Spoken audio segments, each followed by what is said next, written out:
बृहस्पति व्रत कथा। बहुत सालों पहले एक गांव में ऐसा गरीब धार्मिक ब्राह्मण रहता था जिसकी कोई संतान नहीं थी। वह रोज नहा धोकर मन से देवताओं की पूजा करते हुए संतान की मांग करता, लेकिन ब्राह्मण की पत्नी खूब आलसी थी। वह न स्नान करती थी और न ही पूजा पाठ। पत्नी की इस आदत से ब्राह्मण दुखी रहता था। ब्राह्मण के धार्मिक गुणों से उसके घर में जल्द ही संतान के रूप में एक पुत्री ने जन्म लिया।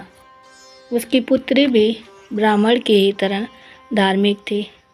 जैसे जैसे वो बड़ी हो रही थी, पूजा पाठ में उसका मन भी उतना ही लगने लगा। वह हर रोज सुबह उठती, स्नान करती और भगवान विष्णु का ध्यान व जप करती रहती थी।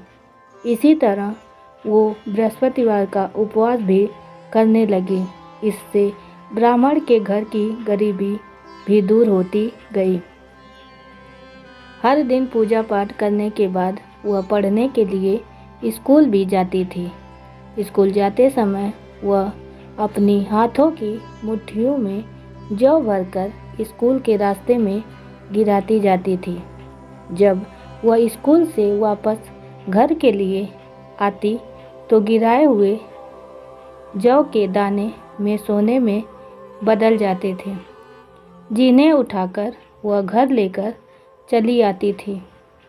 एक दिन ब्राह्मण की बेटी सोने के जौ सूप से साफ कर रही थी।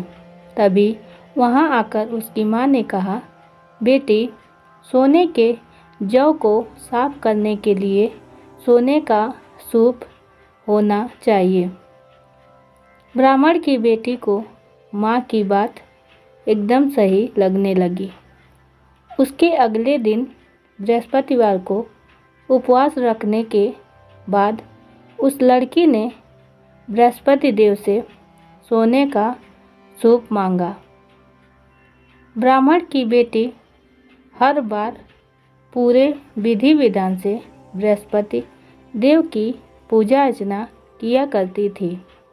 इससे प्रसन्न होकर भगवान उसकी सारी इच्छाएं भी पूरी कर देते थे। इसी तरह उन्होंने सोने के सूप वाली प्रार्थना को भी स्वीकार कर लिया। अगले दिन हर रोज की तरह ब्राह्मण की बेटी पूजा पाठ करके स्कूल चली गई और रास्ते में जौ के दाने बोते हुए चली गई। वापस आते समय जब वह जौ के दाने बीन रही थी तो उसे सोने के सूप भी मिल गया। सोने का सूप लेकर वह घर आई, जिससे उसने सोने के जौ साफ कर लिए। एक दिन इसी तरह ब्राह्मण की बेटी घर के बाहर बैठकर सोने के जौ को सोने के सूप से साफ कर रही थी। तभी उसके घर के सामने से एक राजकुमार गुजर रहा था। राजकुमार ब्राह्मण की बेटी को देखते ही उस पर मोहित हो गया। जब वह अपने महल पहुंचा तो ब्राह्मण की बेटी के मोह में उसने खान पीना त्याग दिया। जब राजा को यह बात पता चला तो उन्होंने राजकुमार से इसका कारण पूछा। राजकुमार ने अपने दिल का सारा हाल राजा को बताया। अगले ही दिन राजा अपने मंत्री के साथ ब्राह्मण के घर गया और ब्राह्मण के सामने उसकी बेटी का विवाह अपने राजकुमार से करवाने का प्रस्ताव रखा। राजा का प्रस्ताव सुनकर ब्राह्मण काफ़ी खुश हो गया। उसने तुरंत ही विवाह करने के लिए हाँ कर दी। कुछ ही दिनों में राजकुमार और ब्राह्मण की बेटी की शादी हो गई। इधर ब्राह्मण की बेटी शादी होने के बाद अपने ससुराल चली गई। उधर ब्राह्मण फिर से गरीब होने लगा। उसके फिर से बुरे दिन दोबारा वापस आ गए। एक दिन ब्राह्मण अपनी बेटी से मिलने के लिए उसके ससुराल गया। पिता की हालत देखकर उसने बहुत सारा धन देकर ब्राह्मण को विदा किया। बेटी का दिया हुआ धन कुछ ही दिनों में खत्म हो गया और ब्राह्मण गरीबी की वजह से परेशान हो गया। ब्राह्मण फिर से अपनी बेटी से मिलने के लिए महल गया और उसने बेटी को सारी समस्याएं बताई।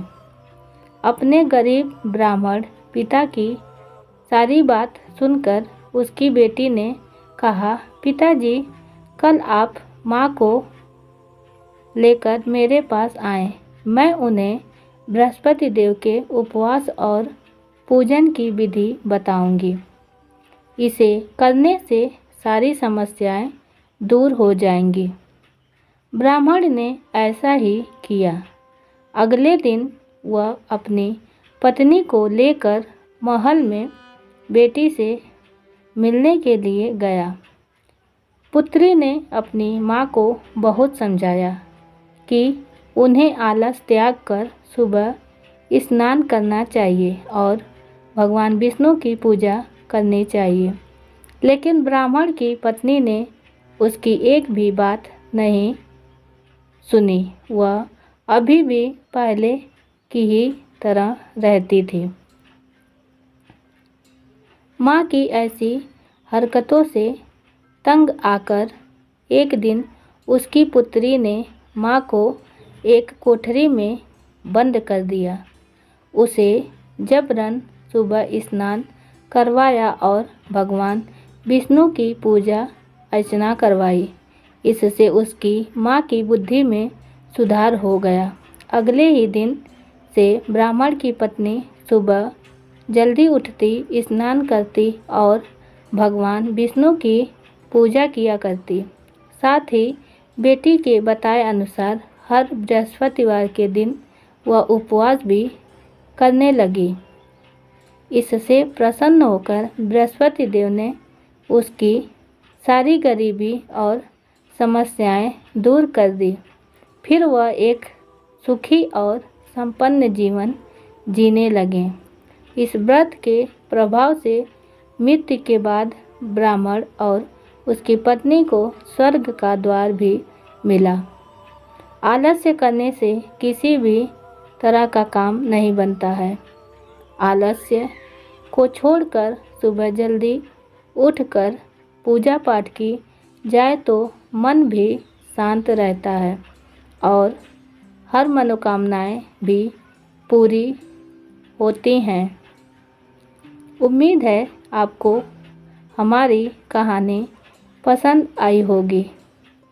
पसंद आई है तो एक लाइक ज़रूर करें और चैनल पर नए हैं तो चैनल को सब्सक्राइब करना ना भूलें। साथ ही बेल आइकन दबाना ना भूलें ताकि अगली अपडेट सबसे पहले आपको मिले।